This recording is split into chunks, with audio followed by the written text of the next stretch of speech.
Olá,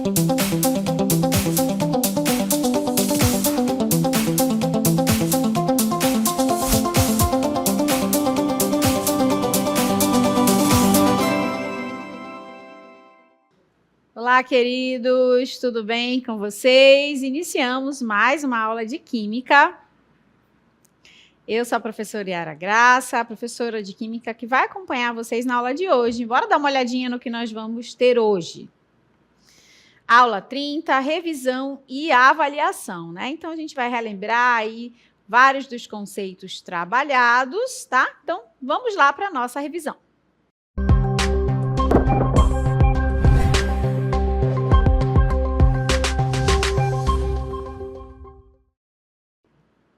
Olá, queridos, iniciando a revisão, falando um pouco mais, né, de conceitos aí, por exemplo, como os polímeros e também, né, aqueles conceitos das radiações. E a gente vai iniciar relembrando um pouquinho aí sobre a ideia da radiação com o poder de penetração que elas têm, né, lembrando que foram trabalhadas aí dois tipos de radiação e uma onda eletromagnética, né, então observe aí nos conceitos, né? Poder de penetração, as radiações alfa, beta e, né, a onda gama, elas diferem em seu poder de penetração, né? Que difere em relação ao seu tamanho e energia, né? O que faz com que a partícula alfa, por exemplo, tenha um menor poder de penetração nos objetos, né, nos obstáculos, é justamente por conta do seu tamanho, né? Ela possui ali um tamanho maior, por exemplo, do que a beta, tá? Então, agora a gente vai olhar a animação para entender melhor como se dá, né? Então, no caso da alfa, ela esbarra já no papel, né? Por conta dos seus 2 prótons e 2 nêutrons, ela acaba tendo um tamanho menor, enquanto que os raios beta já conseguem ultrapassar o papel e esbarram na pele. E, né, os raios gama e raio X aí já tem um maior poder de penetração, né, porque tratam-se de ondas eletromagnéticas. Então, no caso dos raios gama, né, nós temos aí um poder de penetração que passa o papel, a pele, ou seja, né, ele consegue penetrar, né, no nosso corpo, o aço e, né, só vai esbarrar ali num concreto grosso, né? E aí a gente observa o quanto é grande o poder de penetração desse tipo, né, de onda eletromagnética, tá? Então, o poder ali que a gente consegue observar, tá bom, gente? Agora, eu trago para vocês uma aplicação, e ela vai ser muito útil, vai ser utilizada bastante, tá? Que é com relação justamente à meia-vida, tá? Bora relembrar um pouquinho o conceito de meia-vida, primeiramente, né? Que tem a ver com exatamente a degradação de um material radioativo, né? Que emite radiação, né? Esse material, como é o caso do Césio 137, né? Ele é um material que emite radiação e ele, né, à medida que essa radiação vai sendo emitida, aí, dependendo do material, a gente vai ter o que chamamos de período de meia-vida, né? Para o Césio, aqui na questão, esse período é de 30 anos, tá bom? Então, quer dizer o quê, gente? Que a cada 30 anos, metade do material, né, metade daquela massa ali em questão, ela vai ser degradada, tá? Então, metade daquele material, a gente vai ter uma diminuição da metade do material, tá bom? Aí a nossa perguntinha é: após quanto tempo essa massa será reduzida para 0,75 gramas, tá? Então, bora lá fazer uma conta bem simples para a gente entender melhor como, né, identificar. Então, a gente pode fazer como essa continha. É bem simples aqui, existem outras maneiras que vocês podem utilizar para fazer essa continha, mas eu vou fazer a cada meia-vida, tá bom? Então, considerando que a gente tenha uma massa aí de 12 gramas de césio, essa é a nossa massa inicial do Césio 137, e aí, na primeira meia-vida, ou seja, os primeiros 30 anos, que é a primeira meia-vida, a gente vai diminuir essa massa pela metade, tá? Então, se era 12, agora a gente vai ter uma massa de 6 gramas, ok? Aí a gente vai continuar fazendo esse processo. Olha, mais 30 anos, a gente vai diminuir novamente pela metade. 3 gramas, tá? Ainda dá mais, né? Porque eu quero chegar até um valor de 0,75, tá bom? Então, a gente vai ter mais uma redução aqui, mais 30 anos. Aí diminui novamente pela metade, 1,5 gramas, né? Metade de 3. E mais 30 anos, o que vai acontecer? A metade de 1,5, 0,75. Chegamos, né, à massa que nós desejávamos encontrar. E aí, o que a gente faz agora? A gente vai identificar quantos anos se passaram, né? Quantas meia-vidas foram necessárias para a gente chegar de 12 até 0,75. Foram necessárias uma meia-vida de 30 anos, mais uma, 60, mais uma, né, 90, mais uma, tá? Então, contando as 4 meia-vidas, a gente vai ter ali, né, como resposta para essa questão, 120 anos, tá? Então, para a massa do césio, 137, sair de 12 gramas para 0,75, são necessários que 20 anos se passem, tá? 20 anos aí são necessários para poder reduzir a massa dessa quantidade desse material radioativo.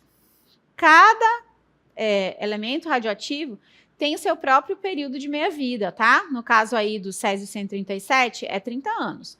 Mas, por exemplo, para o carbono 14, a gente já tem um número bem maior, né? Que é de 5.730 anos, tá? Então, a meia-vida do carbono 14 é mais de 5.000 anos para ele degradar, né? Para que ocorra ali a diminuição da metade da sua massa. Tá bom? E aí a gente faz essa continha, né? No caso do carbono 14, a cada 5.730 diminui a metade. E assim vai, né? Por isso que se utiliza, por exemplo, o carbono 14 para fazer datação de fósseis e objetos ali muito antigos, tá bom? Ok, agora a gente vai dar uma olhadinha aí nos polímeros, tá? Então, pessoal, né? A gente observou que uns polímeros são macromoléculas e eles podem ser naturais, encontrados na natureza, ou sintéticos, né, produzidos em laboratório, tá? Como que é o esquema do polímero? Observa aí. Todos os polímeros são formados dos monômeros, né? Esse somatório, essa junção dos monômeros a partir das reações de polimerização, tá bom? Então, temos ali um monômero que seria o precursor, né? Aquela base formadora dos polímeros, né? O prefixo poli indica justamente muitos, tá? Então, muitos monômeros, nós temos a formação dos polímeros, tá?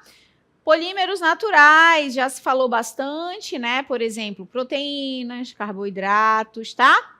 Apresento a vocês aqui alguns exemplos de polímeros sintéticos, que são aqueles produzidos em laboratório, e aí nós temos o polietileno, polipropileno, né? Alguns exemplos mais comuns do nosso dia a dia, o PVC do cano, o poliestireno do nosso copinho de café, né? Todos são exemplos de polímeros sintéticos.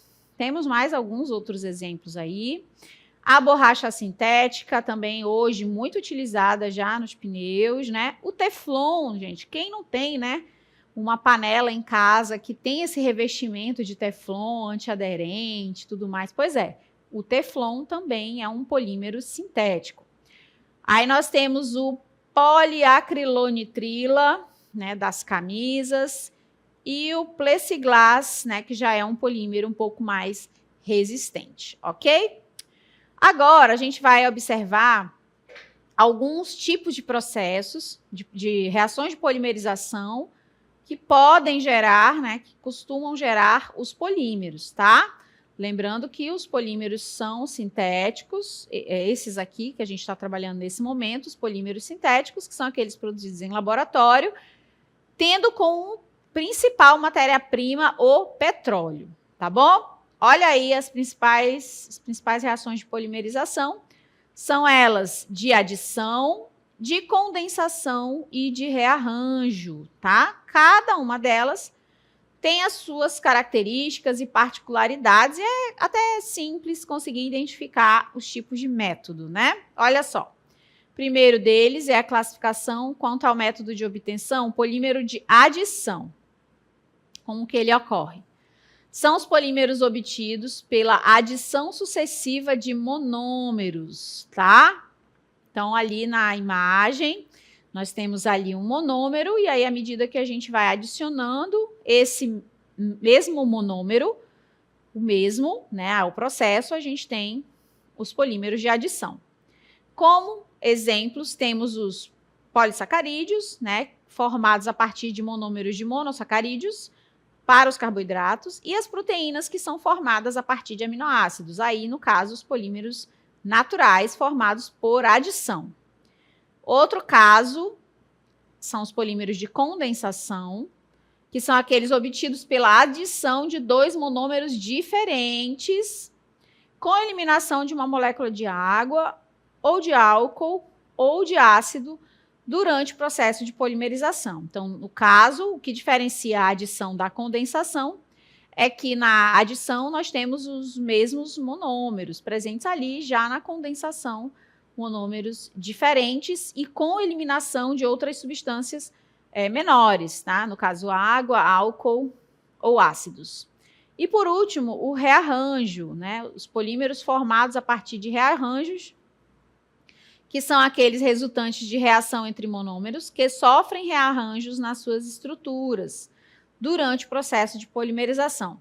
Na adição, que ocorre apenas a quebra da dupla ligação, e na condensação, que ocorre com eliminação de outras substâncias, né, a gente não tem uma reorganização estrutural, a gente tem apenas, né, a ligação acontecendo ali entre os monômeros. Diferente, né, do rearranjo, em que a gente consegue observar o reposicionamento estrutural desses compostos, tá? Então, ali tinha uma dupla, e depois essa dupla se desfaz e vira um ácido, então a gente vai ter uma reestruturação, a gente consegue observar essa reestruturação sendo feita nas cadeias poliméricas, a partir do processo de rearranjo, tá? Essa não é a única maneira de classificar os polímeros. A gente também pode classificá-los a partir de uma característica, olha só. Então, a gente também pode classificar os polímeros em termofixos ou termoplásticos, tá? E isso se deve principalmente à possibilidade ou não de solubilização ou então de fusão dessa substância, desse polímero. Então, vamos começar com os termofixos, tá? Que também podem ser chamados de termorrígidos.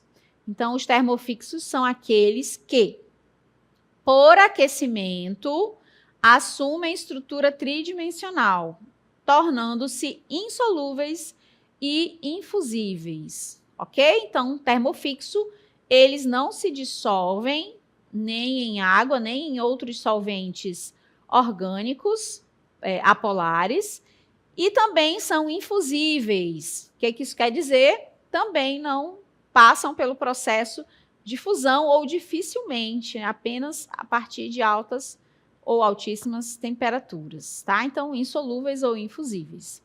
Após isso, eles não conseguem voltar à sua forma original. Eles dão origem a estruturas que são mais rígidas e duráveis, como peças de automóveis.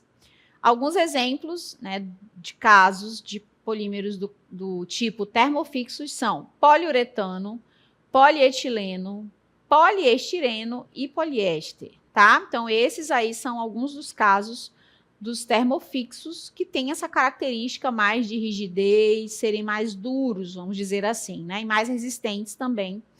E essa é uma das características, e isso se deve justamente porque quando aquecidos, eles acabam formando estruturas tridimensionais. A gente vai já ver uma diferença entre o termofixo e o termoplástico, que aí dá para perceber bem a diferença estrutural entre eles. Agora, olhem o termoplástico, né? Qual o conceito?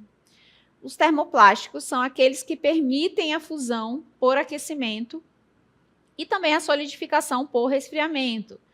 Isso permite o seu tratamento e moldagem repetidas vezes. Então, nesse caso, os termoplásticos são recicláveis, né? E aí, a gente pode, por exemplo, reaquecer esse material e reformular, reestruturar da maneira que achar melhor, né? Eles são facilmente maleáveis e usados para a produção de filmes, fibras e também embalagens. Como eu já comentei, são recicláveis justamente por conta dessa característica de poderem ser reaquecidos e moldados novamente. Aí a gente tem agora exatamente a diferença estrutural entre eles, tá? O primeiro é um termoplástico, e aí você consegue ver a representação do que seria esse polímero, tá? E aí a gente consegue observar ligações lineares, tá bom? Então elas estão paralelas umas às outras, né? Esse é o termoplástico, que é aquele que é reaquecido e pode ser moldado novamente. Já no caso do termorrígido ou termofixo, as ligações, além de serem ali paralelas, lineares, elas também têm ligações cruzadas. Eu vou marcar para vocês o que seria essa ligação cruzada, né? Então, nós temos aqui essas ligações lineares, mas também temos a ligação que eu chamo de cruzada, que é essa daqui, ó.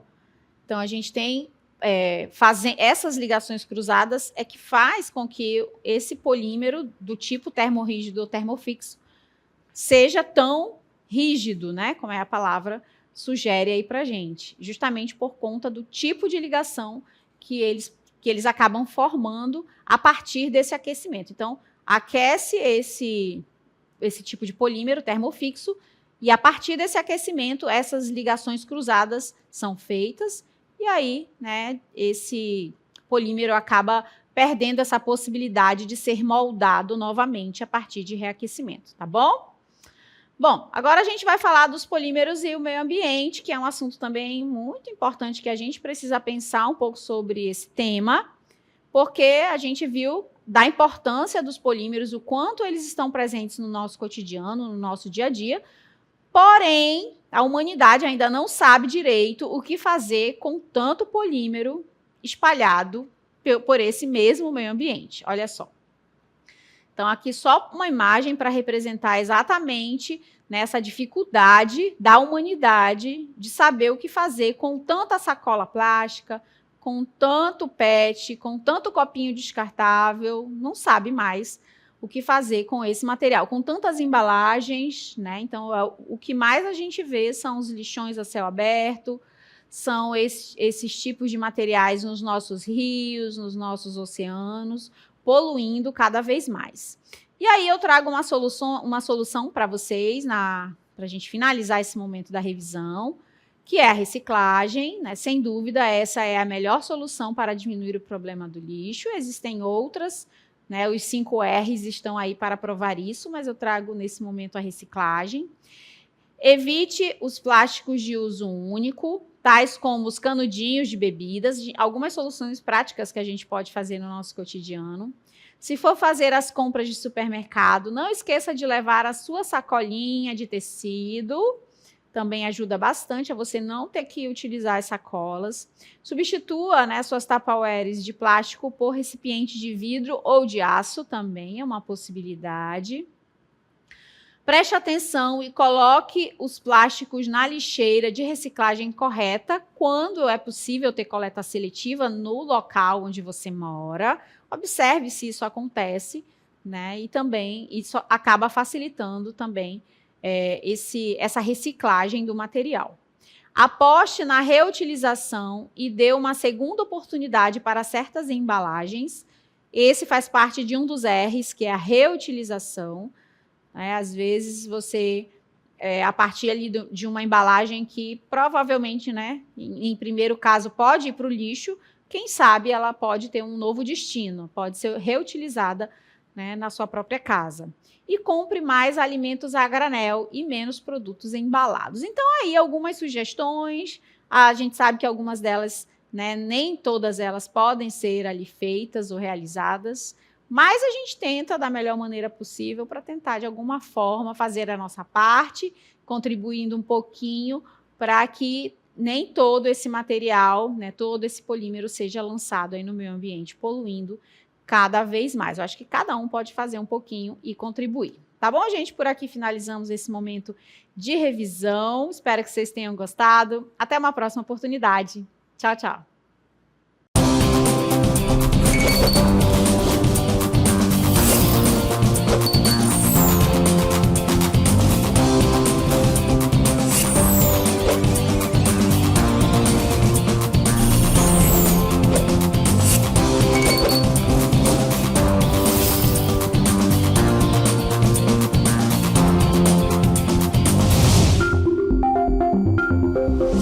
Thank you.